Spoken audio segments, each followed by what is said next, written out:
Queremos con el análisis de los casos de la clase de legislación educativa.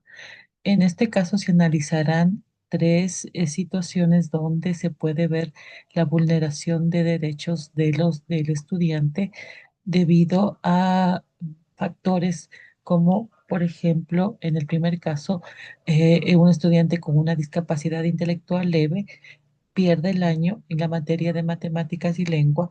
La madre del adolescente pide la intervención de la Junta, pues considera que el estudiante no ha sido evaluado según su vulnerabilidad. Podríamos decir que la discriminación se basa en la condición cognitiva y el principio de equidad no se ve en este caso, ¿no?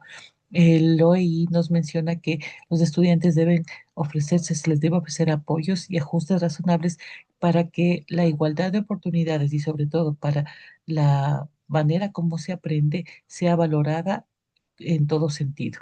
También podríamos mencionar que al negar hay una manera de violencia en derechos humanos, puesto que se le exige de cierta manera situaciones que tal vez el estudiante no lo puede poner, no lo puede hacer.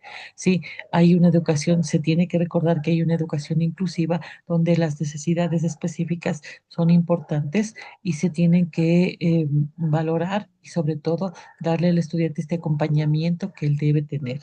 También se puede mencionar que la Constitución del Ecuador nos dice que ahí es en el artículo 11 que se prohíbe la forma de discriminación, ya que la igualdad del trato y debe ser mm, debe haber una equidad total, pero sobre todo la persona tiene que tener una dignidad, se tiene que respetar la dignidad humana y por lo tanto debe estar encima de cualquier límite funcional. Recordemos que los estudiantes que tienen cierto tipo de discapacidad, las evaluaciones se les tiene que hacer según el grado de diferenciación que el estudiante presente, pero también se le tiene que hacer un acompañamiento desde el inicio del año hasta el final y no esperar que haya situaciones como en este caso donde podemos ver que muchas de las leyes que nos rigen a nosotros como país, ya sea la Constitución, el OEI, a los maestros y el Código de la Niñez y de la Adolescencia se ven vulnerados.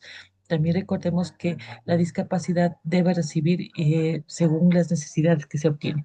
Por eso se ha sacado una conclusión donde se menciona que la exclusión de los estudiantes con discapacidad intelectual nace muchas veces de la falta de formación del personal educativo y de la sociedad sobre todo, ya que creemos que la manera de aprender es una sola y no que hay una diversidad cognitiva. Estos estereotipos refuerzan negativamente las condiciones de los estudiantes y sobre todo vamos viendo que se vulneran los derechos y la desigualdad. Yo quisiera decir que tal vez se hace esto porque no hay un conocimiento claro de lo que los estudiantes necesitan y sobre todo de lo que los maestros pueden hacer por ellos. En este caso, en el caso 12, en cambio, tenemos una madre que menciona que su hijo ha estado en un centro de rehabilitación por cuestiones de alcoholismo. Cuando las autoridades del plantel se enteran de esto, hay un hostigamiento de tal manera que el estudiante se siente mal que la madre pide los papeles para que él pueda ser cambiado de institución educativa. Aquí tenemos alguna vulneración de derechos. Uno de los más importantes podríamos decir que el derecho a la salud, donde en el sistema educativo se tiene que reinsertar a la persona a la sociedad, no hostigarle de la manera que el estudiante incluso podría recaer en la situación que él presenta, ¿no? Pudiendo haber una marginación, inclusive un riesgo grande de lo que acabamos de mencionar. También la Constitución nos prohíbe cualquier forma de discriminación, incluyendo condiciones de salud o antecedentes personales. Por eso es que tendríamos que mencionar que es importante que se debe respetar esto. También tenemos el hostigamiento, las instituciones vulneran y la protección. El estudiante no tiene su sitio seguro y por lo tanto, como habíamos mencionado, al sentirse vulnerable, él puede recaer o también puede hacerse daño o causar daño a otras personas. O sea, esta situación podría desencadenar en muchas y muchas cosas más. Los derechos, perdón, la Ley Orgánica de Discapacidad también nos menciona que las adicciones pueden ser consideradas dentro del marco de la condición de salud mental, dando según el diagnóstico que se establece. Por eso es que es importante mencionar que la Constitución, las leyes, la Ley Orgánica de Educación y todas las leyes u organismos que están para proteger a los seres humanos tienen que garantizar el derecho a la educación sin discriminación de ningún motivo, incluyendo en este caso adicciones y casos como del estudiante de rehabilitación. Por lo tanto, podríamos sacar la conclusión que el hostigar a un adolescente por haber superado una adicción constituye una forma de violencia psicológica y simbólica ejercida desde una posición de poder. ¿Por qué de poder? Porque estamos viendo que las autoridades de esta institución educativa son las que comenzaron quizás esto. Esta práctica vulnera su integridad y su dignidad y lo revictimiza en lugar de apoyarlo en un proceso de reinserción social y educativo. Podríamos decir que en este caso las autoridades son las que han cometido esta falta grave y un estudiante podría recaer, como habíamos mencionado, o podría después de esto causar un daño más grande.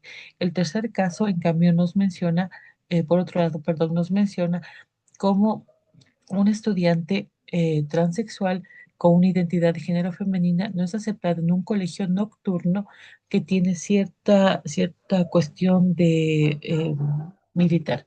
El estudiante tiene, como menciona el caso, si no tiene su cédula de identidad donde mencione este tipo el documento donde mencione su identidad, como él lo quiere asumir, la institución educativa no lo quiere aceptar y por lo tanto les dice que debe seguir comportándose y actuar como el género que él nació, desde el que nació. Aquí tenemos también algunos derechos vulnerados y en este caso es muy interesante debido a que no solamente eh, son, son situaciones que se podría ver de manera usual, sino son situaciones que de cierta manera estarían solapadas. Tenemos, por ejemplo, el principio 12.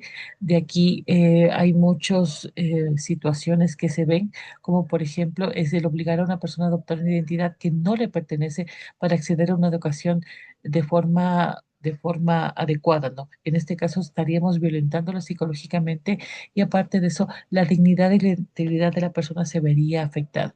La Constitución de nuestro país, en cambio, nos dice que la identidad de género debe ser primaria en cualquier decisión relacionada con el bienestar del estudiante. ¿Qué quiere decir esto? Que se debe respetar la situación de cómo el estudiante se identifica, quizás al no tener ¿cómo es esto? El registro en sus datos en el registro civil, la institución educativa, para evitar esta vulneración de derechos, debería tener una mentalidad un poquito más abierta para poder aceptarlo y sobre todo cumplir el fin que es la educación. También podemos ver que en la ley orgánica nos está mencionando sobre la discriminación de grupos históricamente excluidos y en este caso sí, la transexualidad de los grupos LGTBI sí han sido históricamente excluidos.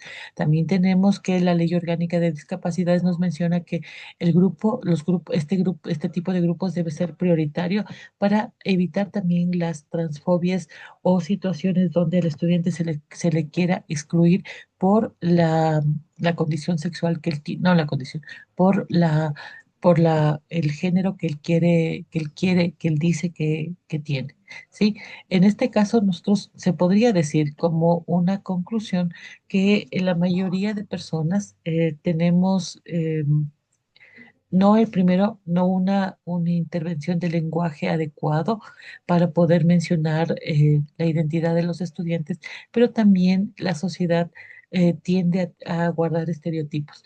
La conclusión que se sacó es obligar a una persona a adoptar una identidad que no le pertenece para acceder a la educación es una forma de violencia psicológica y simbólica que vulnera su derecho a la dignidad, a la integridad personal y a la libre expresión de su identidad. Recordemos que los docentes estamos para formar y para ayudar, más no para juzgar, ¿sí? No necesitamos tener el marco correcto o quizás el marco perfecto según una sociedad tradicional para que este tipo de educación se lleve a cabo, ya que nosotros estamos obligados por la pasión que se tiene como docente a educar a las personas.